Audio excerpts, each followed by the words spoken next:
여러분, 혹시 이 말 이해되세요? 주식을 시작도 안 했는데 벌써 손해를 보고 있다. 처음 들으면 좀 이상하게 들리실 겁니다. 주식을 사야 손해든 이익이든 나는 거 아닌가? 아직 한 주도 안 샀는데 무슨 손해냐? 이렇게 생각하실 수 있어요. 그런데 이게 진짜입니다. 그것도 아주 흔하게 벌어지는 일입니다. 계좌를 어떻게 여는지에 따라서 첫 주문 버튼을 누르기도 전에 이미 몇만 원, 몇십만 원이 조용히 새고 있는 경우가 정말 많습니다. 수수료 차이, 놓친 이벤트, 세금 혜택을 못 챙긴 계좌, 그냥 방치되고 있는 예수금까지. 이거 다 합치면 어떤 분들은 첫 매수를 하기도 전에 이미 몇십만 원어치 손해를 보고 시작하는 셈입니다. 지금 이 영상 보고 계신 분들 중에 이미 계좌 있으신 분들도 계실 거예요. 그런데 그 계좌 제대로 열으신 거 맞나요? 오늘 이 영상 보시면서 한번 확인해 보셔야 합니다. 왜냐하면 지금부터 말씀드릴 내용 이미 계좌가 있는 분들한테도 해당되는 이야기거든요.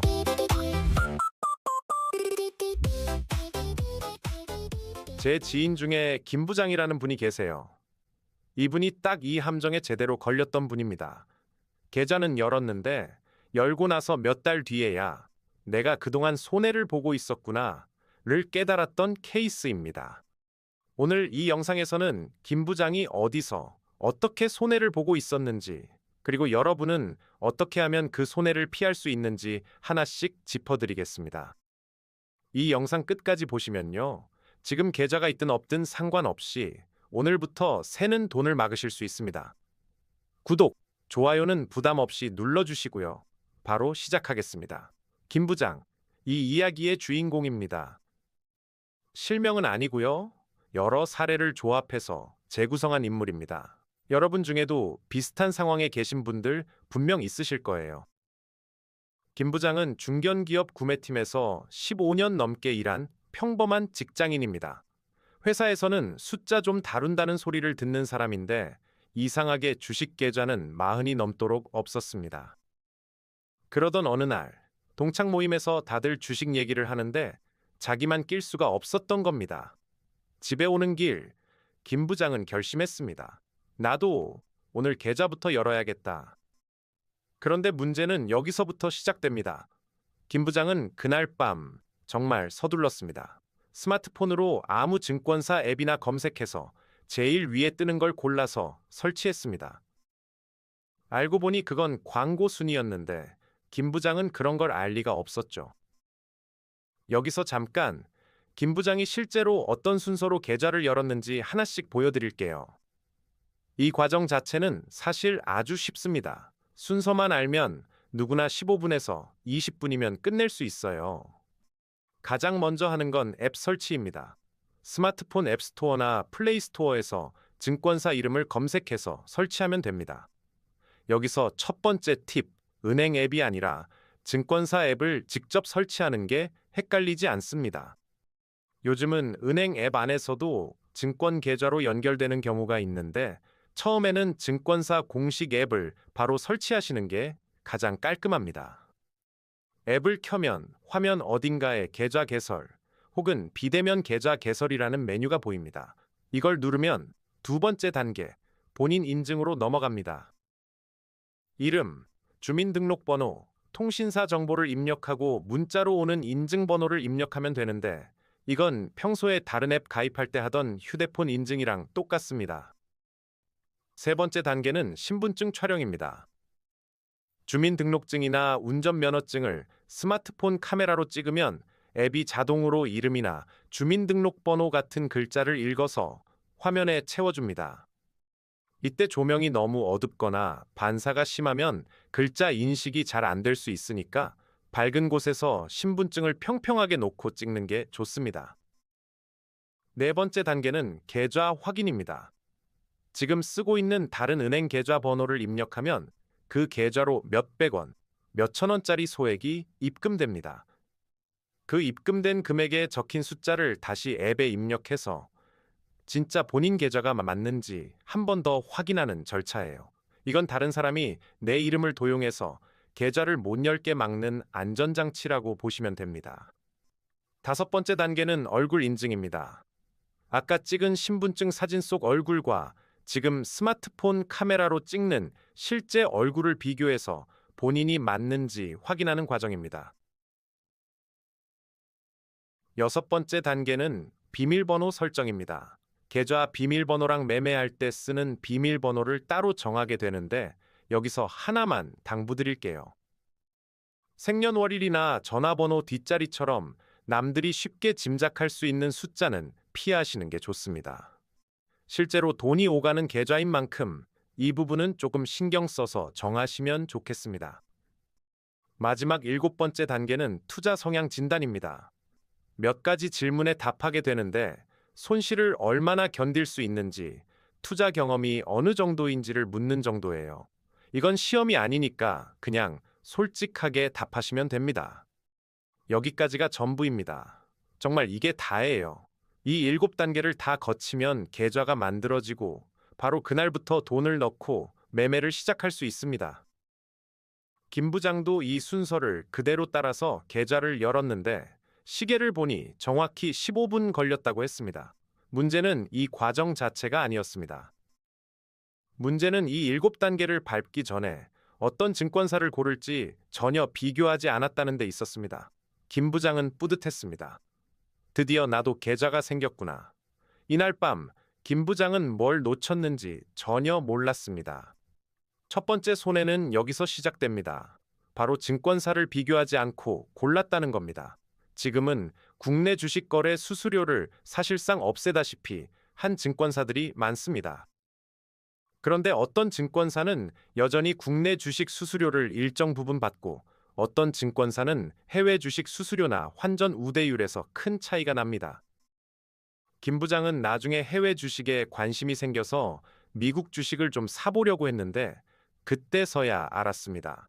자기가 쓰는 증권사가 환전 수수료를 상대적으로 많이 떼는 곳이라는 걸요. 몇백만 원어치를 환전할 때마다 몇만 원씩 더 나가는 구조였습니다. 김 부장은 이렇게 말했습니다. 이럴 줄 알았으면 처음부터 비교라도 해볼 걸. 증권사를 고를 때는 국내 주식 수수료뿐만 아니라 본인이 나중에 해외 주식까지 할 가능성이 있는지, 환전 우대율이 어떻게 되는지까지 미리 확인하시는 게 좋습니다. 처음 계좌를 열 때는 그냥 다 비슷해 보이지만 몇 년 쌓이면 그 차이가 결코 작지 않습니다. 두 번째 손해는 더 흔합니다. 바로 신규 계좌 개설 이벤트를 놓쳤다는 겁니다. 증권사들은 신규 고객을 유치하기 위해서 수시로 이벤트를 엽니다. 계좌를 새로 열고 일정 조건을 채우면 주식을 무료로 주거나 수수료 쿠폰을 주거나 현금을 지급하는 이벤트들이죠. 김 부장은 이런 이벤트가 있는지도 모르고 그냥 아무 증권사 앱이나 깔았습니다. 나중에 후배가 이 얘기를 듣고 놀라면서 이렇게 말했습니다. 부장님, 그 증권사 그때 신규 개설하면 5만 원 그냥 주는 이벤트 하고 있었는데 그거 그냥 날리신 거예요. 김 부장은 어이가 없었습니다. 계좌를 새로 여는 건 어차피 한 번 하는 일입니다. 그렇다면 그 타이밍에 어떤 이벤트가 진행되고 있는지 딱 5분만 검색해 봤어도 챙길 수 있었던 돈을 그냥 흘려보낸 겁니다. 세 번째 손해. 이건 정말 많은 분들이 놓치는 부분입니다. 바로 계좌 종류입니다. 김 부장은 그냥 가장 기본적인 위탁 계좌만 열었습니다. 그런데 나중에 알고 보니 개인 종합 자산 관리 계좌라는 게 따로 있었습니다.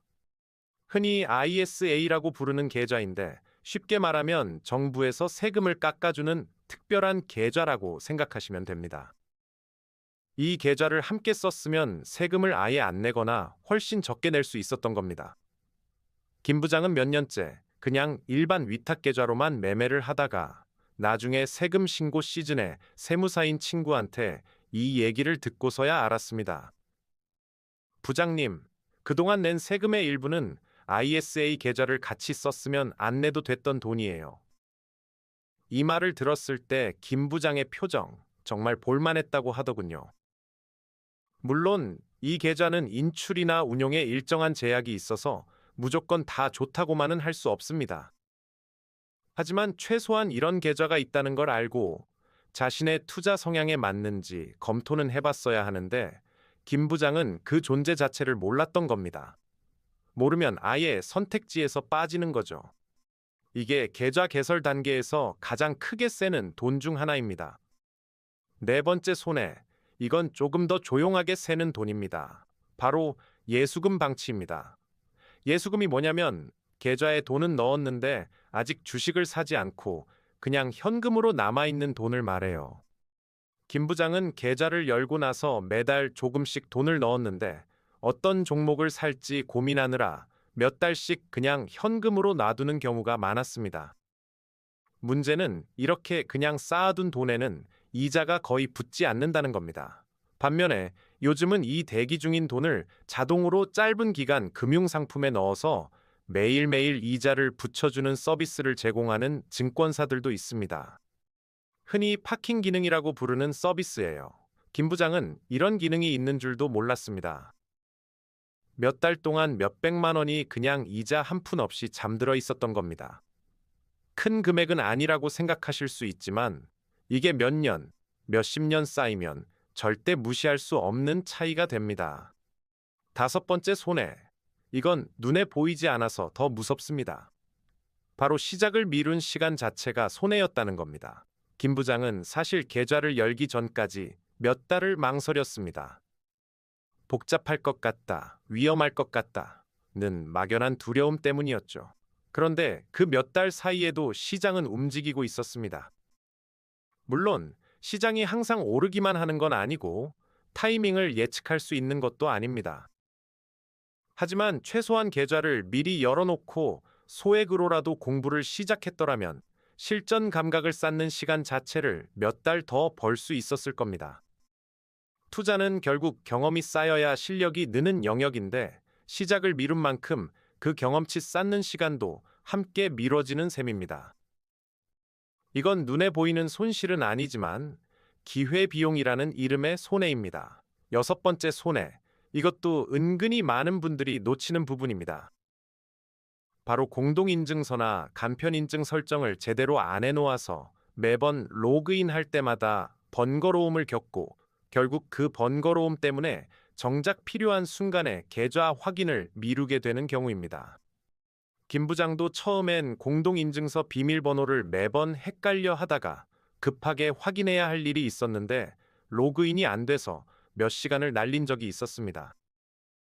이런 사소한 부분이 뭐가 손해냐고 생각하실 수 있지만 정작 중요한 순간에 계좌에 접근하지 못하면 그 자체가 기회비용이 됩니다. 요즘은 지문이나 얼굴 인식 같은 간편 인증을 지원하는 증권사가 대부분이니 계좌를 열자마자 이런 설정부터 미리 해두시는 걸 추천드립니다.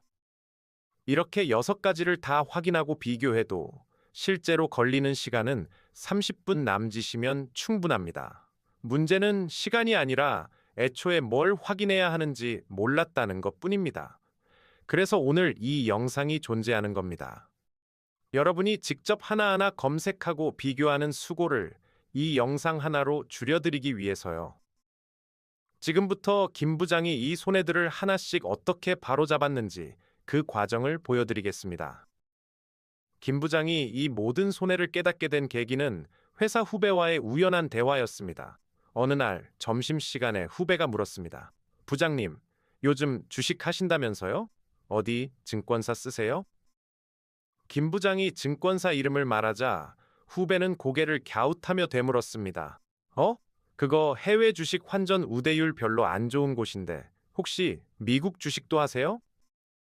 김 부장은 그제야 뭔가 잘못됐다는 걸 느꼈습니다. 그날 저녁 후배는 김 부장에게 자기 자리 노트북을 켜서 이것저것 비교해주기 시작했습니다. 가장 먼저 한 일은 증권사 재점검이었습니다. 김 부장이 국내 주식 위주로 할지 해외 주식도 병행할지를 먼저 정하고 그에 맞는 수수료 구조와 환전 우대율을 비교했습니다. 결국 김 부장은 기존 계좌는 그대로 두되 해외 주식 투자를 위한 계좌를 하나 더 열기로 했습니다. 이때도 마찬가지로 그 시점에 진행 중이던 신규 개설 이벤트를 확인하고 챙겼습니다. 후배는 이렇게 말했습니다. 부장님, 계좌 여는 김에 이벤트 페이지 딱 한 번만 검색해 보세요. 어차피 여는 계좌인데 공짜로 주는 걸 안 받을 이유가 없잖아요. 그 다음으로 짚은 건 계좌 종류였습니다. 후배는 ISA 계좌를 소개해 주면서 이게 모든 사람에게 무조건 유리한 건 아니라는 점도 함께 설명했습니다. 인출에 제약이 있고 의무 가입 기간이 있기 때문에 단기간에 돈을 뺄 계획이 있다면 신중해야 한다는 점을 짚어줬습니다. 김 부장은 자신의 상황을 돌아봤습니다. 당장 몇 년 안에 큰 돈을 뺄 계획이 없었기 때문에 세제 혜택이 있는 계좌를 추가로 활용하기로 결정했습니다. 여기서 중요한 건 무작정 남들이 좋다고 하니까 따라하는 게 아니라 자신의 자금 계획과 맞는지 먼저 따져봤다는 점입니다. 예수금 문제도 그날 바로 해결했습니다. 후배는 김 부장의 계좌 설정을 함께 확인하면서 예수금을 자동으로 단기 금융품에 넣어주는 기능이 있는지 살펴봤습니다. 다행히 김 부장이 쓰는 증권사에도 비슷한 서비스가 있었는데 김 부장은 그 메뉴가 어디 있는지조차 몰라서 그동안 이용하지 못했던 겁니다. 몇 번의 클릭만으로 설정이 끝났습니다. 후배는 웃으면서 이렇게 말했습니다. 부장님, 이거 진작 켜놨으면 그동안 커피값은 나왔을 거예요. 마지막으로 후배는 로그인 방식도 손봤습니다. 김 부장이 매번 공동인증서 비밀번호를 헷갈려서 앱을 켤 때마다 몇 분씩 씨름한다는 걸 알고 지문 인증으로 간편 인증을 바로 설정해 줬습니다. 김 부장은 이렇게 말했습니다. 야, 이런 게 있는 줄 알았으면 진작 켜놨지. 사소해 보이지만 계좌를 열자마자 이런 것부터 정비해두면 나중에 급하게 확인해야 할 순간에 헤매는 일이 없습니다. 이 모든 걸 정리하고 나서 김 부장은 후배에게 물었습니다. 야, 그럼 이제 나 계좌는 제대로 된 거야? 후배는 이렇게 답했습니다. 네, 이제 됐어요. 근데 부장님, 더 중요한 건 앞으로예요. 계좌는 도구일 뿐이고 이 도구를 어떻게 쓰느냐가 진짜 시작이거든요. 여기서 오늘 영상의 핵심을 정리해 드리겠습니다. 손해를 피하기 위해서 계좌를 열 때 꼭 확인해야 할 것들입니다.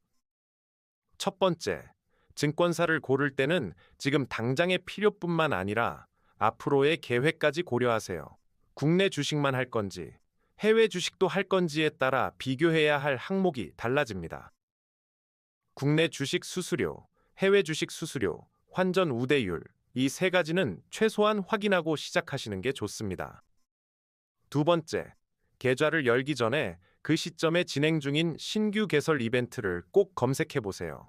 어차피 계좌는 한 번 여는 겁니다. 그 타이밍에 어떤 혜택이 있는지 5분만 투자하면 확인할 수 있는데 이걸 안 하고 넘어가면 그냥 돈을 흘려보내는 것과 같습니다. 세 번째, 계좌 종류를 미리 파악하세요. 기본 위탁 계좌 외에도 세제 혜택이 있는 계좌들이 있습니다. 다만 이런 계좌들은 인출 제약이나 의무 가입 기간 같은 조건이 붙는 경우가 많으니 무조건 좋다고 따라하지 마시고 본인의 자금 계획과 맞는지 먼저 확인하세요. 네 번째, 예수금을 방치하지 마세요. 계좌에 들어간 돈이 매매 대기 상태로 오래 머문다면 이자를 붙여주는 기능이 있는지 확인하고 활용하세요. 작은 차이 같아도 시간이 쌓이면 무시할 수 없는 금액이 됩니다. 다섯 번째, 망설이는 시간 자체가 기회비용이라는 걸 기억하세요. 물론 무작정 서두르라는 얘기는 아닙니다. 준비 없이 무작정 뛰어드는 것도 위험합니다. 하지만 계좌를 열고 소액으로 시작하고 천천히 익숙해지는 것과 아예 시작조차 안 하고 몇 달을 흘려보내는 것은 완전히 다른 이야기입니다. 여섯 번째, 로그인 방식도 미리 정비해 두세요. 공동인증서든 간편인증이든 급할 때 헤매지 않도록 계좌를 연 그날 바로 지문이나 얼굴 인증을 설정해 두시길 권합니다. 사소해 보여도 정작 중요한 순간에 접근이 늦어지면 그것도 결국 기회비용입니다. 김 부장은 이렇게 계좌를 다시 정비한 뒤로 확실히 마음가짐이 달라졌다고 합니다. 예전에는 그냥 계좌가 있다는 것에 만족했다면 이제는 이 계좌를 제대로 쓰고 있다는 확신이 생겼다고 하더군요. 그리고 이런 얘기도 했습니다. 생각해보면 이 손해들은 다 내가 몰라서 생긴 거였어. 알고 나니까 별거 아니더라고. 이 말 정말 맞는 말입니다. 계좌 개설과 관련된 손해는 대부분 몰라서 생기는 손해입니다. 어렵거나 복잡해서가 아니라 존재 자체를 모르니까 챙기지 못하는 겁니다. 여기서 한 가지 더 말씀드리고 싶은 게 있습니다. 이미 계좌가 있으신 분들, 오늘 얘기 들으면서 혹시 뜨끔하신 부분 있으신가요? 지금이라도 늦지 않았습니다. 지금 쓰고 계신 증권사의 수수료 구조를 한번 다시 확인해 보시고 예수금이 그냥 방치되고 있지는 않은지, 세제 혜택 계좌를 놓치고 있지는 않은지 점검해 보세요. 이미 열어놓은 계좌라고 해서 손댈 수 없는 게 아닙니다. 필요하면 새로운 목적에 맞는 계좌를 하나 더 여는 것도 얼마든지 가능합니다. 그리고 아직 계좌가 없으신 분들이라면 오늘 말씀드린 6가지를 순서대로 하나씩 확인하면서 시작해 보시길 권합니다. 첫째, 국내와 해외 투자 계획에 맞는 증권사 비교하기. 둘째, 신규 개설 이벤트 확인하기. 셋째, 세제 혜택 계좌 여부 검토하기. 넷째, 예수금 이자 기능 확인하기. 다섯째, 로그인 방식을 간편 인증으로 미리 정비하기. 여섯째, 소액으로라도 지금 시작하기. 이 6가지만 챙기셔도 첫 매수를 하기도 전에 새는 돈은 거의 다 막으실 수 있습니다. 오늘 영상은 특정 증권사를 추천하거나 어떤 종목을 사라고 권유하는 영상이 아닙니다. 계좌를 여는 과정에서 흔히 놓치는 것들을 짚어드리는데 목적이 있습니다. 어떤 증권사와 어떤 계좌 조합이 본인에게 가장 유리한지는 각자의 투자 계획과 자금 상황에 따라 다르기 때문에 이 영상에서 언급한 항목들을 기준으로 직접 비교하고 선택하시는 걸 추천드립니다. 그리고 투자와 관련된 모든 판단과 그 결과에 대한 책임은 투자자 본인에게 있다는 점도 함께 기억해 주시기 바랍니다. 김 부장은 요즘도 후배에게 종종 이런 얘기를 한다고 합니다. 야, 나 그때 진짜 손해 크게 볼 뻔했다. 후배는 웃으면서 이렇게 답한다고 하더군요. 부장님, 대신 이제는 아시잖아요. 그거면 된 거예요. 여러분도 오늘 이 영상을 보셨다면 딱 여기서부터 시작하시면 됩니다. 이미 계좌가 있다면 오늘 짚어드린 6가지를 하나씩 점검해 보시고 아직 없다면 이 6가지를 기준으로 제대로 열어보시길 바랍니다. 오늘 영상이 도움이 되셨다면 구독과 좋아요 부탁드리고요. 혹시 여러분도 계좌 개설하시면서 나중에 알고 나서 아까웠던 경험 있으시다면 댓글로 공유해 주세요. 다음 영상에서는 계좌를 제대로 연 다음 첫 매수를 어떤 기준으로 해야 하는지 그 이야기로 찾아뵙겠습니다. 감사합니다.